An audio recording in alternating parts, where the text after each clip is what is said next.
Radang amandel merupakan penyakit yang bisa dialami oleh semua jenis umur. Persentase kejadiannya juga lumayan sering dan paling banyak ditemukan pada anak-anak, terutama usia 5-12 tahun. Dalam bahasa medis, penyakit ini disebut dengan tonsilitis. Nah, pada video kali ini, kita akan membahas secara tuntas tentang radang amandel. Karena saya yakin pasti banyak juga dari teman-teman yang pernah mengalaminya. Ada beberapa poin penting yang akan kita bahas secara terpisah, yaitu diantaranya adalah pengertian radang amandel, penyebab radang amandel, gejala radang amandel, dan penanganan terhadap radang amandel. Tonton terus videonya sampai habis.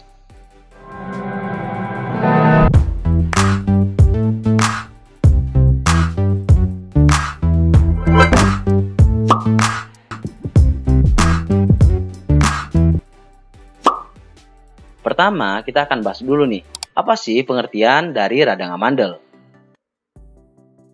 Jadi, yang dimaksud radang amandel atau tonsil adalah sepasang kelenjar yang terletak di rongga mulut, tepatnya di samping pangkal lidah. Supaya kita lebih mudah mengenalinya, kita bisa lihat gambar yang ada di monitor. Dua kelenjar yang ditunjukkan itulah yang kita sebut amandel. Kalau dalam bahasa medis, disebut tonsil palatina. Normalnya, kelenjar ini adalah kelenjar yang berisi sel-sel imun tubuh, yang fungsinya tentu saja untuk melindungi tubuh dari kuman-kuman yang masuk melalui mulut atau hidung. Karena dia berperan sebagai lini utama pertahanan tubuh saat kuman masuk, maka tidak heran kalau organ yang satu ini sering terinfeksi.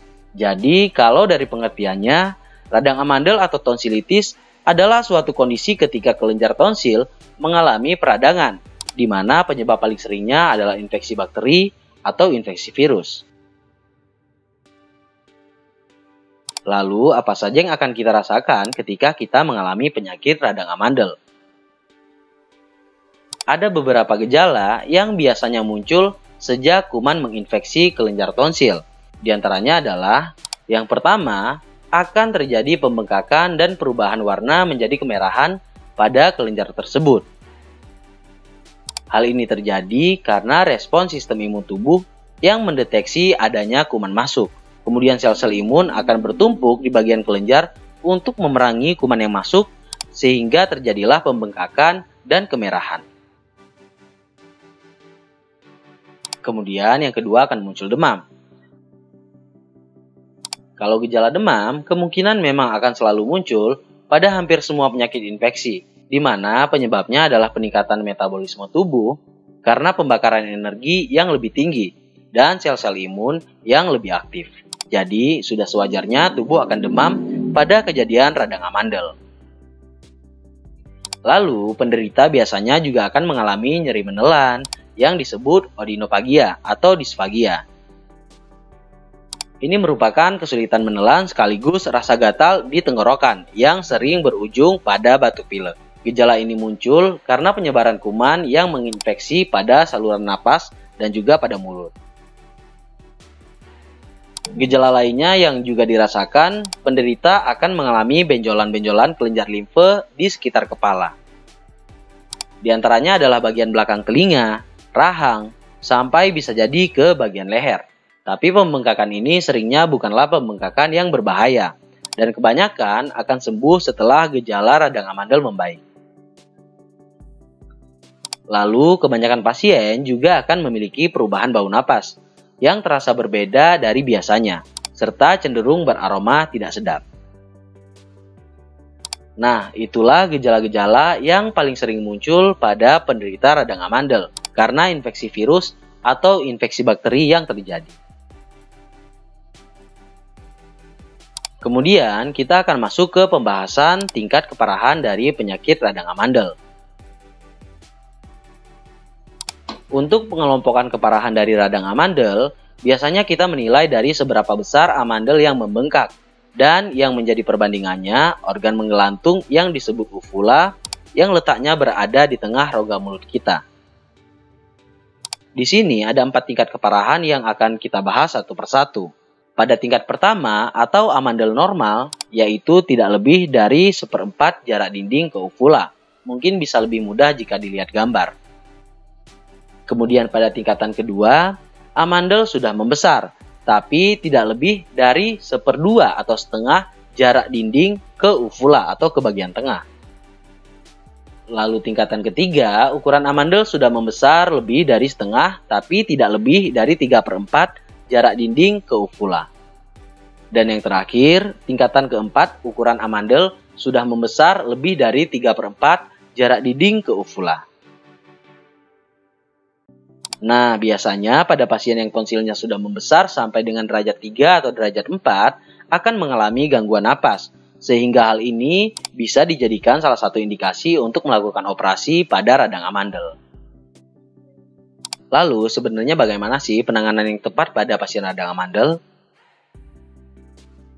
Penanganan yang optimal adalah dengan gabungan dari menjaga pola hidup dengan konsumsi obat-obatan yang diberikan melalui konsultasi secara langsung dengan dokter.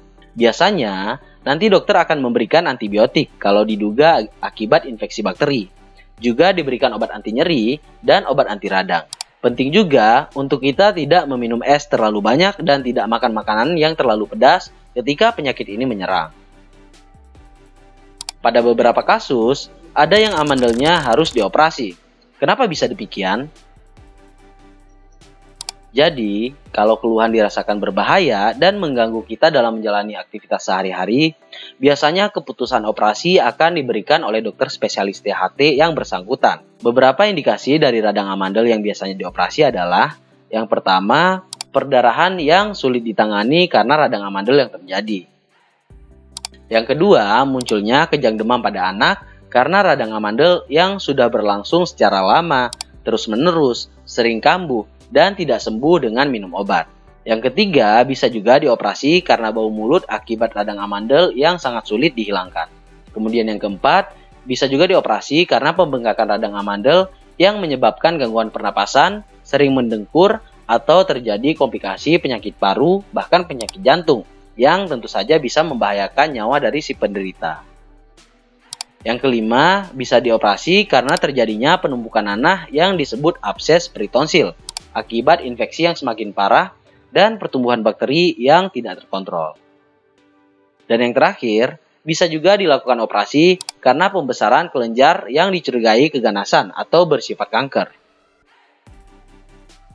Jadi, tidak semua radang amandel harus dioperasi. Pada dasarnya, lebih banyak kasus yang bisa ditangani dengan obat-obatan. Tapi, tentu keputusan akhir untuk tindakan operasi akan diketahui dari hasil konsultasi dengan dokter spesialis THT. Karena nantinya, dokter punya pedoman dan pandangan tersendiri terhadap kasus yang dialami oleh penderita radang amandel tersebut.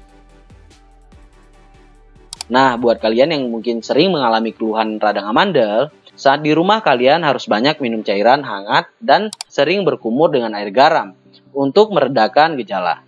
Semoga video kali ini bisa menambah wawasan kita. Jangan lupa di-share kalau kalian mendapatkan sesuatu dari video ini. Terima kasih buat yang udah nonton videonya sampai habis. Sampai jumpa di video berikutnya.